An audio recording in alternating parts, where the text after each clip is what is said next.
One Piece is one of my favorite manga of all time. A couple of weeks ago, I talked about what I feel are the bad qualities, but now to balance things, let's analyze what's great about One Piece.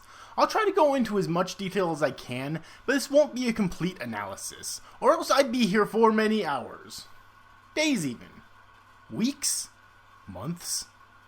Years? Yeah, that sounds about right. It's just that there's so much to analyze in One Piece. It's such a rich world filled to the brim with characters and magic and themes, and there's no way one video could do it justice. So I just might do another video in the future. Hell, I might even make this an ongoing series on my channel. This shouldn't be too surprising though. Oda crafted such an amazing world, and I believe that it's one of the reasons why it's lasted as long as it has. Many people, myself included, are just crucially invested in what's going to happen next, what direction the plot and characters are going to take, and what addition to the world that Oda is going to introduce next. It truly is a spectacle. I made a video criticizing One Piece because I feel like every piece of art has flaws, but that doesn't mean that I don't like One Piece. I love One Piece, and in this video I want to elaborate on that point. First, let's talk about the world building. This is probably going to be the part that I elaborate on the most, aside from maybe the characters, so let's just try to keep it as short and sweet as possible. I'm impressed with how massive and creative that One Piece's world is. A lot about it doesn't make much sense if you think about it with real world logic, but there is a level of internal logic and consistency, which in fantasy stories is always a more important thing. As long as the author creates a unique kind of logic for their world, and they're consistent with that logic, meaning they don't break their own rules for no reason, then it's acceptable that the world doesn't follow a type of logic that we're familiar with in reality. One Piece does accomplish this. Little makes sense, but from very early on it sets up a world that doesn't need it to make sense. It's the rule of cool, exploited to its absolute peak. In One Piece, we simply accept that there can be islands that float on clouds 15,000 meters in the sky. An island floating underneath the ocean that you can regenerate your teeth and presumably other minor injuries as well by simply drinking milk. That regular humans are sometimes able to be up to 20 feet tall. That normal humans can live on average up to 140 years. And superhumans, as they're called, can live even longer than that. That magma is hotter and more powerful than fire, even though logically it should be the other way around. That so many humans are able to have crazy deformed bodies and nobody questions it. Normally in fantasy you just learn to accept the standard stuff. Magic, magical creatures, and other world building elements. But in One Piece, which all of these strange elements are off-putting at first, you do learn to accept it eventually. It's kind of concerning how normalized it becomes in our minds when we read or watch One Piece enough. But it happens to literally all of us. You start them off the manga or anime, it might feel off-putting to you at first, but as you continue, you slowly start to forget all of your concerns. And before you know it, you've caught up with all 1,000 plus chapters in a week or two.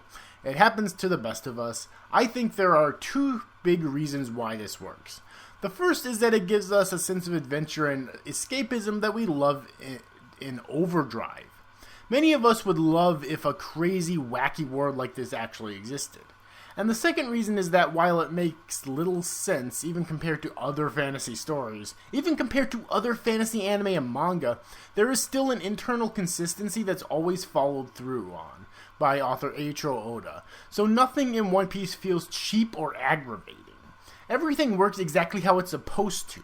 That's why whenever Oda pulls something out of his ass, it doesn't feel like an ass pull, because he set up a world where literally anything can happen. If he revealed that Dr. Vegapunk invented nuclear bombs, I wouldn't bat an eyelash at it, because that's just the kind of story that One Piece is.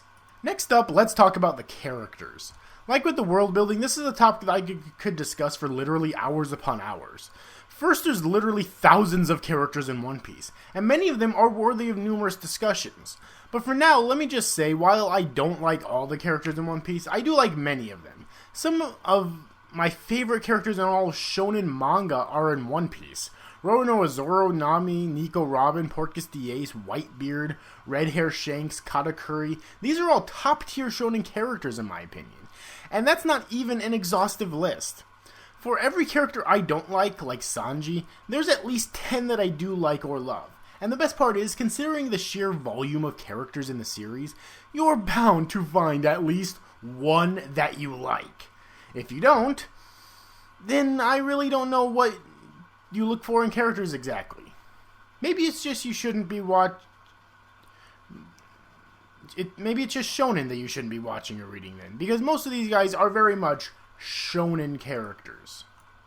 I love watching these characters interact off of each other, whether they're best friends, like with the Straw Hat Pirates, or they're literal family members, or they're only metaphorical family members, like with Luffy, Ace, and Sabo, or the entirety of the Whitebeard Pirates, or they're mortal enemies, like with Luffy and Blackbeard, or they're former friends, like with Blackbeard and Whitebeard. And it gets even more interesting when you have Luffy and Katakuri, who are technically mortal enemies, but they might be the first hero-villain duo that, despite fighting to the death, came to somewhat of an understanding and obtained a mutual respect for each other, with the two of them respecting the other's strength and resolve, not to mention Katakuri's tragic backstory giving Luffy even more empathy for his situation. Even characters we don't see much are imbued with so much personality and sometimes even change. We meet Kobe literally at the very start of the series, and when we do, he's extremely weak, timid, and cowardly. He's on a pirate crew but wants to be a marine. It's not until he meets Luffy that he summons up the courage to betray Alvida and join the Marines on an official basis. Then we don't see him for a very long time, and when we finally do again, he's changed a lot. Not only his appearance, he's a lot taller and more muscular, but he's a lot more brave and less cowardly too. And he's continued to pop up again at periodic times over the course of the series, and when he does, we see him steadily rise the ranks of the Marines.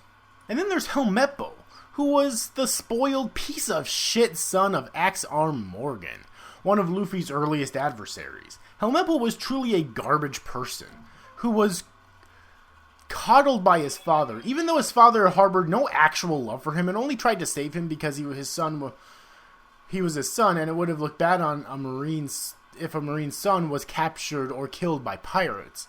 Then after his father is defeated, he joins up with the Marines with Kobe, and the next time we see him, he's made a complete transformation, likely thanks to the harsh training and treatment of Garp. He's also taller and more handsome, but he's generally a kinder and more considerate person. Plus, he's stronger as well. Garp beat that spoiled nature right out of him, and turned him into a good person, which should probably be considered a magic trick in its own right.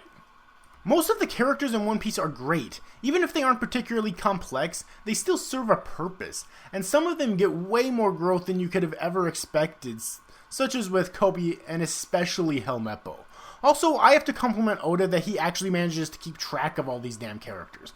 So many thousands of characters, and there are times when minor characters will be gone for literally hundreds of chapters, and then they'll pop back up again with little to no retcons when it comes to their appearance or personality.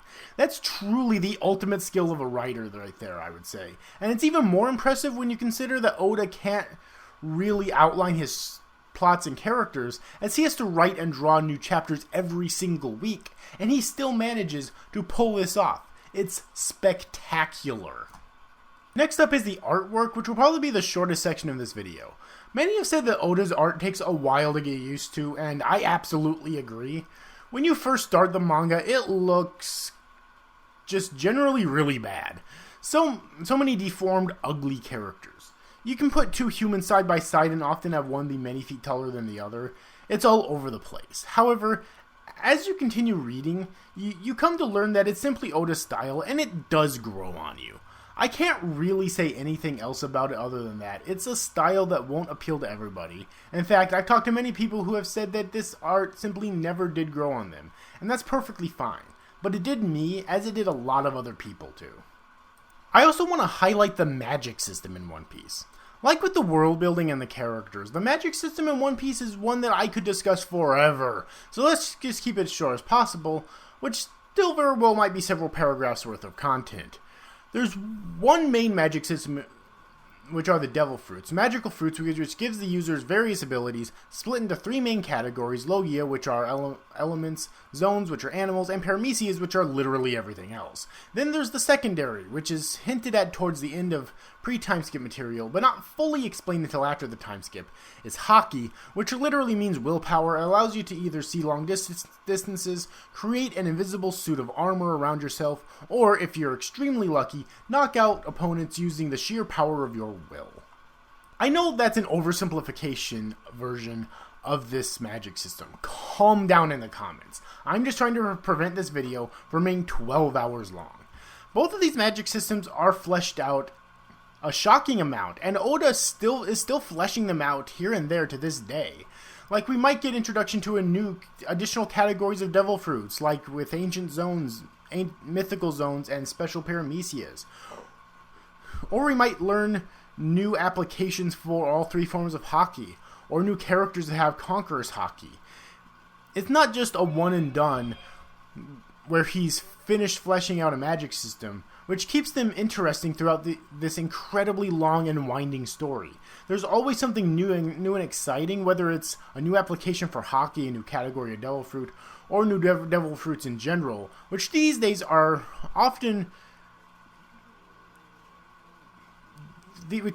often many more of them in a single new story arc. I also want to praise how devil fruits enhance the world building of One Piece. When the series started in the East Blue, we don't see very many of them at all. Maybe one per arc, sometimes zero an arc. It's explained later the devil fruits aren't very common in the Four Blues, especially the East Blue. They're so rare, in fact, that many people who have never seen one before or eaten one before often consider them to be entirely mythical. However, in the Grand Line, they're so common that almost every major character we meet has one. This is even more the case in the New World, in the New World section of the Grand Line. Even though their prime weakness is that you lose the ability to swim, and the One Piece world is mostly water, many of them are just that powerful or useful that many pirates and marines, and other people too, consider them to be worth it to eat a devil fruit. Those aren't the only magic systems either. There's more minor ones like Fishman Karate, Fishman Jiu-Jitsu, Okama Kempo, and Color's Trap, among others, some of which are recurring, and others we only see once and never again, but still add to the massive and creative world of One Piece. Even something like swordsmanship, as it often is in anime and manga, is so fantastical that even it can be considered a magic system. Even something like magic can be used to enhance world building. In fact, magic is inherently part of world building in fantasy, so a poor magic system will negatively affect the world. And Oda manages to weave all of his magic systems so expertly and creatively. And finally, we have Zoro. That's right, Zoro. Nothing special. I already did talk about the characters as a whole, and even briefly highlight a few standout examples, including Zoro, but now let's discuss my personal favorite character in the entire series. While he's not everybody's favorite character, or even just a favorite Straw Hat, or even a favorite swordsman, I don't think it's going to be a controversial thing to say that he's an amazing character in general. He actually has one of my favorite backstories in the whole series because it's sad without going too comically tragic. And it perfectly makes his motivation to become the greatest swordsman in the world make sense, because of the promise he made to his childhood friend Kuina before she died.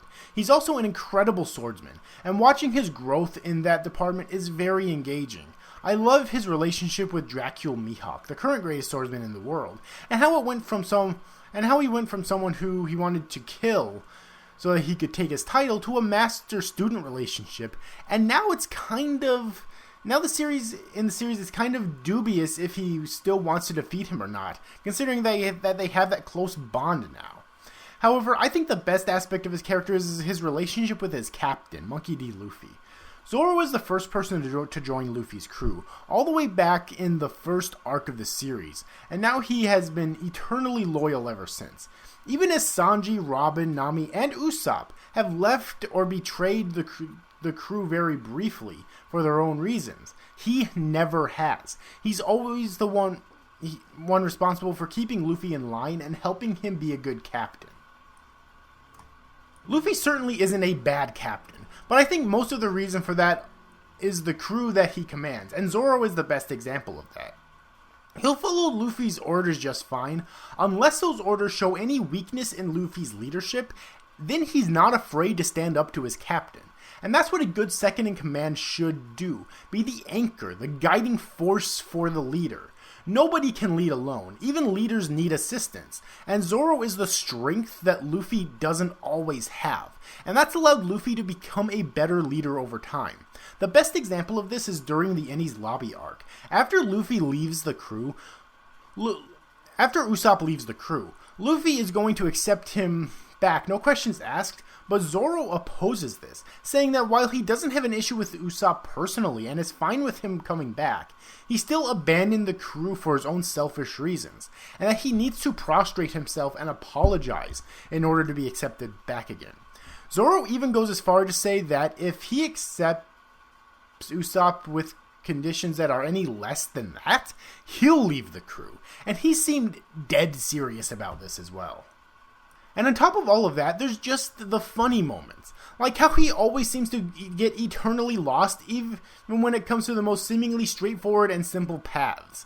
I also love his rivalry with Sanji, which actually started at Little Garden over I think direction, although I could be wrong about that. And the dynamic proved to be so popular among fans that Oda just decided to keep it from that point on, and it does lead to some super funny moments as well.